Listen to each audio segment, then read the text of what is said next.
Maharashtra election opinion പോളാണ് ഇപ്പോൾ പുറത്തു വന്നിരിക്കുന്നത്. നവംബർ ഡിസംബർ മാസങ്ങളിലായിട്ട് നടക്കാനിരിക്കുന്ന മഹാരാഷ്ട്ര നിയമസഭാ ഇലക്ഷനിലേക്ക് നടക്കുന്ന തെരഞ്ഞെടുപ്പിൽ 288 സീറ്റാണുള്ളത്. ആദ്യമായി പറയുന്ന ജില്ല പറയുന്നത് ബുൽദാനയാണ്. ബുൽദാനയിൽ 7 സീറ്റാണുള്ളത്. 7 സീറ്റിൽ 2 സീറ്റ് BJP സഖ്യവും 5 സീറ്റ് കോൺഗ്രസ് സഖ്യവും നേടാൻ സാധ്യതയുണ്ടെന്നാണ് പറയുന്നത്. അടുത്ത ജില്ല ഉസ്മാനാബാദാണ്. ഉസ്മാനാബാദിൽ 2 സീറ്റാണുള്ളത്. 2 സീറ്റ് BJP സഖ്യം നേടുമെന്നാണ് പറയുന്നത്. കോൺഗ്രസിന് മറ്റുള്ളവർക്ക് സീറ്റൊന്നും നേടാൻ കഴിയില്ല. അടുത്ത ജില്ല റായ്ഗഡാണ്. റായ്ഗഡിൽ 7 സീറ്റാണുള്ളത്. 7 സീറ്റിൽ 3 സീറ്റ് BJP സഖ്യവും 4 സീറ്റ് ഇന്ത്യ സഖ്യവും നേടാൻ സാധ്യതയുണ്ടെന്നാണ് പറയുന്നത്. അടുത്ത ജില്ല വർധയാണ്. വർധയിൽ 4 സീറ്റാണുള്ളത്. 4 സീറ്റിൽ 2 സീറ്റ് BJP സഖ്യവും 2 സീറ്റ് ഇന്ത്യ സഖ്യവും നേടാൻ സാധ്യതയുണ്ടെന്നാണ് പറയുന്നത്. അടുത്ത ജില്ല അമരാവതിയാണ്. അമരാവതിയിൽ 8 സീറ്റാണുള്ളത്. 8 സീറ്റിൽ 3 സീറ്റ് BJP സഖ്യവും 5 സീറ്റ് കോൺഗ്രസ് സഖ്യവും നേടാൻ സാധ്യത ഉണ്ടെന്നാണ് പറയുന്നത്. അടുത്ത ജില്ല നന്ദുർബാറാണ്. നന്ദുർബാറിൽ 4 സീറ്റാണുള്ളത്. 4 സീറ്റിൽ 2 സീറ്റ് BJP സഖ്യവും 2 സീറ്റ് കോൺഗ്രസ് സഖ്യവും നേടാൻ സാധ്യതയുണ്ടെന്നാണ് പറയുന്നത്. അടുത്ത ജില്ല ജൽനയാണ്. ജൽനയിൽ 5 സീറ്റാണുള്ളത്. 5 സീറ്റിൽ 3 സീറ്റ് BJP സഖ്യവും 2 സീറ്റ് കോൺഗ്രസ് മഹാവികാസ് അഘാഡിയും നേടാൻ സാധ്യതയുണ്ടെന്നാണ് പറയുന്നത്. അടുത്ത ജില്ല ജൽഗാവാണ്. ജൽഗാവിൽ 11 സീറ്റാണുള്ളത്. 11ൽ 4 സീറ്റ് BJP സഖ്യവും 7 സീറ്റ് കോൺഗ്രസ് മഹാവികാസ് അഘാഡിയും നേടാൻ സാധ്യതയുണ്ടെന്നാണ് പറയുന്നത്. അടുത്ത ജില്ല ഗോണ്ടിയയാണ്. ഗോണ്ടിയയിൽ 4 സീറ്റാണുള്ളത്. 4 സീറ്റിൽ 2 സീറ്റ് BJP സഖ്യവും 2 സീറ്റ് കോൺഗ്രസ് മഹാവികാസ് അഘാഡിയും നേടുമെന്നാണ് പറയുന്നത്. അടുത്ത ജില്ല പൂനെയാണ്. പൂനെയിൽ 21 സീറ്റാണുള്ളത്. 21ൽ 12 സീറ്റ് BJP സഖ്യവും 9 സീറ്റ് വരെ കോൺഗ്രസ് മഹാവികാസ് അഘാഡിയും നേടാൻ സാധ്യതയുണ്ടെന്നാണ് പറയുന്നത്. അടുത്ത ജില്ല ലാത്തൂറാണ്. ലാത്തൂറിൽ 6 സീറ്റാണുള്ളത്. 6ൽ 2 സീറ്റ് BJP സഖ്യവും 4 സീറ്റ് കോൺഗ്രസ് സഖ്യവും നേടാൻ സാധ്യത ഉണ്ടെന്നാണ് പറയുന്നത്. അടുത്ത ജില്ല പർദാനിയാണ്. പർദാനിയിൽ 4 സീറ്റാണുള്ളത്. 4ൽ BJP സഖ്യം 2 സീറ്റും കോൺഗ്രസ് സഖ്യം 2 സീറ്റും നേടുമെന്നാണ് പറയുന്നത്. അടുത്ത ജില്ല തായിനാണ്. തായിൽ 14 സീറ്റാണുള്ളത്. 14ൽ BJP സഖ്യം 8 സീറ്റും കോൺഗ്രസ് മഹാവികാസ് അഘാഡി സഖ്യം 6 സീറ്റ് വരെയും നേടാൻ സാധ്യതയുണ്ടെന്നാണ് പറയുന്നത്.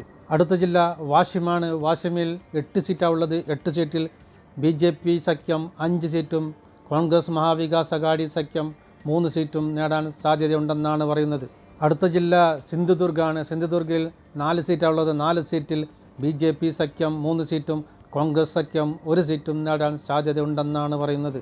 അടുത്ത ജില്ല യവത്മാളാണ്. യവത്മാളിൽ 8 സീറ്റാണുള്ളത്. 8 സീറ്റിൽ 3 സീറ്റ് BJP സഖ്യവും 5 സീറ്റ് വരെ കോൺഗ്രസ് മഹാവികാസ് അഘാഡി സഖ്യവും നേടാൻ സാധ്യതയുണ്ടെന്നാണ് പറയുന്നത്. അടുത്ത ജില്ല അഹമ്മദ് നഗറാണ്. അഹമ്മദ് നഗർ പുതിയ പേര് അഹല്യ നഗർ എന്നാണ്.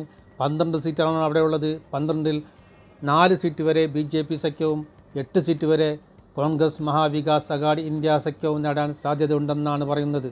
അടുത്ത ജില്ല സത്താറയാണ്. സത്താറയിൽ 8 സീറ്റാണുള്ളത്. 8 സീറ്റിൽ 5 സീറ്റ് BJP സഖ്യവും 3 സീറ്റ് കോൺഗ്രസ് മഹാവികാസ് അഘാഡി ഇന്ത്യ സഖ്യവും നേടാൻ സാധ്യതയുണ്ടെന്നാണ് പറയുന്നത്. അടുത്ത ജില്ല രത്നഗിരിയാണ്. രത്നഗിരിയിൽ 6 സീറ്റാണുള്ളത്. 6 സീറ്റിൽ 2 സീറ്റ് BJP സഖ്യവും 4 സീറ്റ് വരെ കോൺഗ്രസ് മഹാവികാസ് അഘാഡി ഇന്ത്യ സഖ്യവും നേടാൻ സാധ്യതയുണ്ടെന്നാണ് പറയുന്നത്.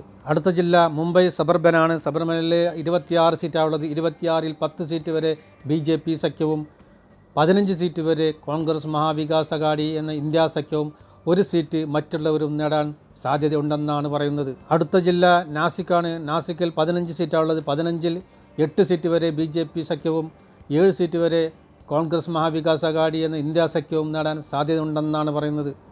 അടുത്ത ജില്ല മുംബൈ സിറ്റിയാണ്. മുംബൈ സിറ്റിയിൽ 10 സീറ്റാണുള്ളത്. 10 സീറ്റിൽ 5 സീറ്റ് BJP സഖ്യവും 5 സീറ്റ് കോൺഗ്രസ് സഖ്യവും നേടുമെന്നാണ് പറയുന്നത്. അടുത്ത ജില്ല പാൽഘറാണ്. പാൽഘറിൽ 6 സീറ്റാണുള്ളത്. 6 സീറ്റിൽ BJP സഖ്യം 3 സീറ്റും കോൺഗ്രസ് സഖ്യം 4 സീറ്റും നേടാൻ സാധ്യതയുണ്ടെന്നാണ് പറയുന്നത്. അടുത്ത ജില്ല നാഗ്പൂറാണ്. നാഗ്പൂരിൽ 10 സീറ്റാണുള്ളത്. 10 സീറ്റിൽ 4 സീറ്റ് BJP സഖ്യവും 6 സീറ്റ് വരെ കോൺഗ്രസ് മഹാവികാസ് അഘാഡി ഇന്ത്യ സഖ്യവും നേടാൻ സാധ്യതയുണ്ടെന്നാണ് പറയുന്നത്. അടുത്ത ജില്ല കോലാപ്പൂറാണ്. കോലാപ്പൂരിൽ 10 സീറ്റാണുള്ളത്. 10 സീറ്റിൽ BJP സഖ്യം 5 സീറ്റും കോൺഗ്രസ് മഹാവികാസ് അഘാഡി സഖ്യം 5 സീറ്റും നേടാൻ സാധ്യതയുണ്ടെന്നാണ് പറയുന്നത്. അടുത്ത ജില്ല ഹിങ്കോലിയാണ്. ഹിങ്കോലിയിൽ 3 സീറ്റാണുള്ളത്. 3 സീറ്റിൽ 2 സീറ്റ് BJP സഖ്യവും 1 സീറ്റ് കോൺഗ്രസ് മഹാവികാസ് അഘാഡി സഖ്യവും നേടാൻ സാധ്യതയുണ്ടെന്നാണ് പറയുന്നത്. അടുത്ത ജില്ല ഗഡ്ചിരോളിയാണ്. ഗഡ്ചിരോളിയിൽ 3 സീറ്റാണുള്ളത്. 3 സീറ്റിൽ BJP സഖ്യം 1 സീറ്റും കോൺഗ്രസ് മഹാവികാസ് അഘാഡി സഖ്യം 1 സീറ്റും മറ്റുള്ള 1 സീറ്റും നേടുമെന്നാണ് പറയുന്നത്. അടുത്ത ജില്ല സംഗ്ലിയാണ്. സംഗ്ലിയിൽ 5 സീറ്റാണുള്ളത്. 5 സീറ്റിൽ 2 സീറ്റ് BJP സഖ്യവും 3 സീറ്റ് കോൺഗ്രസ് മഹാവികാസ് അഘാടി സഖ്യവും നേടാൻ സാധ്യതയുണ്ടെന്നാണ് പറയുന്നത്. അടുത്ത ജില്ല ഔറംഗാബാദാണ്. ഔറംഗാബാദിൽ 15 സീറ്റാണുള്ളത്. 15-ൽ 8 സീറ്റ് വരെ BJP സഖ്യവും 7 സീറ്റ് വരെ കോൺഗ്രസ് മഹാവികാസ് അഘാടി ഇന്ത്യ സഖ്യവും നേടാൻ സാധ്യതയുണ്ടെന്നാണ് പറയുന്നത്.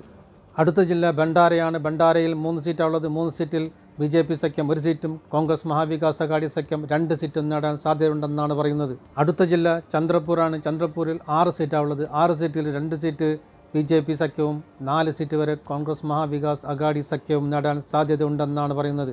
അടുത്ത ജില്ല ദുലയാണ്. ദുലയിൽ 7 സീറ്റാണുള്ളത്. 7 സീറ്റിൽ BJP സഖ്യം 3 സീറ്റും കോൺഗ്രസ് മഹാവികാസ് അഘാടി സഖ്യം 4 സീറ്റും നേടാൻ സാധ്യതയുണ്ടെന്നാണ് പറയുന്നത്.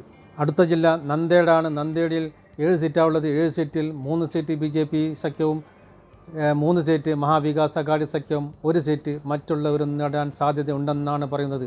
ആകെയുള്ള 288 സീറ്റിൽ 134 സീറ്റ് വരെ മഹായുദ്ധി അതായത് NDA സഖ്യവും 150 സീറ്റ് വരെ അതായത് ഇന്ത്യ സഖ്യവും മഹാവികാസ് അഘാടി 4 സീറ്റ് വരെ മറ്റുള്ളവരും നേടാൻ സാധ്യതയുണ്ടെന്നാണ് പറയുന്നത്.